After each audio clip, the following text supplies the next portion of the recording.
Hello, everyone. I'm recording this in the midst of a thunderstorm, so if you hear random noises, do not be afraid. Well, you can be afraid if you want, but you shouldn't be.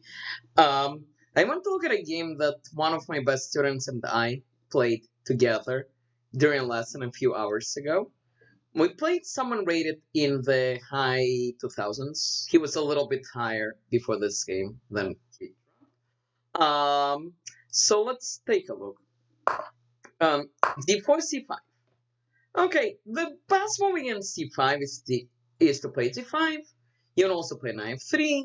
You can be boring and play c3 or e3, which is fine. We decided to play d5, and the opponent decided to be adventurous and play b5, which is not an entirely stupid move. We control the center, also opening up our bishop, and he spent a move on a6. So the downside for black is he has not developed anything yet, um, and it's white's move, and we played a4. So the point of a4, of course, if black takes, then this rook gets to play chess. If he pushes, which is what happened, he gives up control with this square. And a lot of the time, our knight wants to come here, because if the knight gets to c4, you cannot really get rid of this knight. We played b3 to put the bishop on this diagonal. He played d6 to allow his bishop to come out and build the game. Bishop b2 makes sense. e5. Black decides to close the position. And we sacrifice a pawn to make sure the position remains open. Or pawn f4. He takes. The downside is we don't get this pawn back for a long, long time, but this is a very reasonable bishop. We played knight f3 to bring out our knight. He pinned the knight. We played bishop d3 to get ready to castle. He brought the knight to d7 because this knight has a very nice square on e5. The best move here for white is probably something like queen e2, and to respond to knight e5 with queen f2. We decide to castle. After this move, we decide to give up this bishop for the knight. And the point behind this is that this becomes a very, very nice passed pawn. The second point is our knight gets this square. So we played h3 first, the bishop dropped. Now we played knight c2 to play knight c4. Black plays here, supporting everything, but this is not really a bishop right now. It looks like a bishop, but it doesn't do anything that normal bishops do. Knight c4, f6, black solidifies his pawn. And we played queen e1 because we want to be able to bring our queen. Black gets ready to castle. We brought the queen to h4, and he ducks the bishop out of the way. So now white needs to come up with a plan. We consider the possibility of taking here and bringing the next knight to c4, but again, this is not the best bishop in the world, and trading a very nice knight for this bishop is just not very good. So we played king h1, and the idea is at some point we want to play g3 and open up the position, especially if he castles short. And the idea is now we can shift our rooks in this direction. So black castle. We play rook g1 to prepare g3. He attacked our queen. We moved our queen. Queen e7, nothing special, connecting the rooks.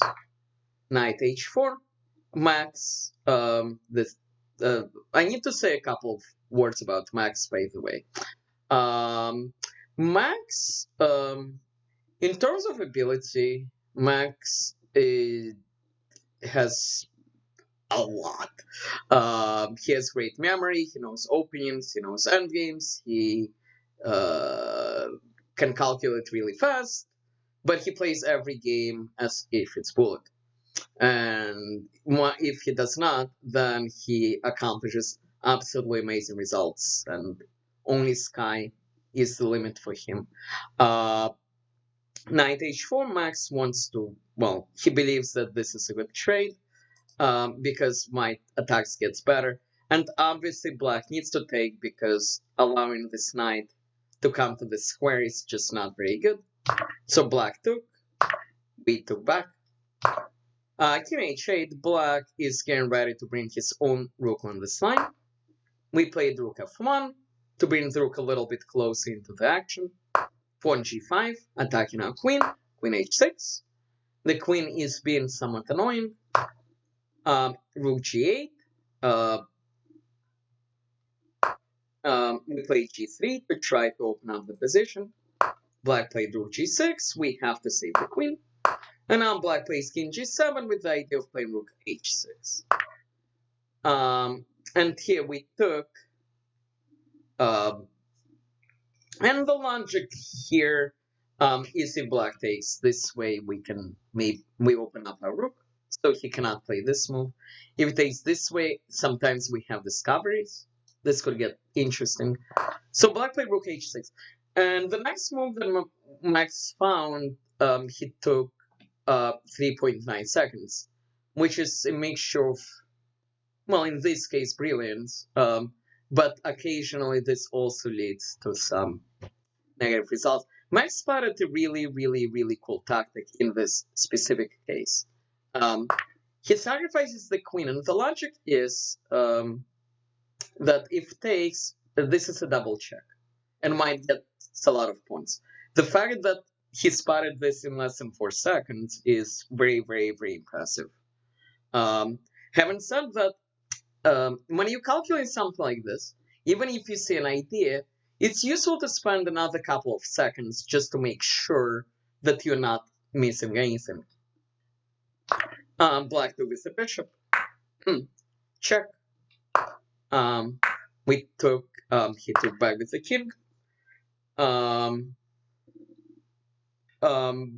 now we're just winning. White plays rook here. He has to drop the king back. He moves this way, and now white has a forcing sequence which wins a piece. I will pause and let you find it. And the idea is, first white needs to trade, then white plays rook here, black blocks with the, sorry, wrong rook. White plays rook here, black blocks with the bishop. Then we sacrifice a rook, and then we have skewer number 2 over here. So, to show you on the board, which is what we did, knight takes bishop, after rook takes back, this move first, it's a skewer, black has to play this move, and now takes, and skewer again, and black loses a piece. Black struggled on for another couple of moves. I'll show you the rest really quickly.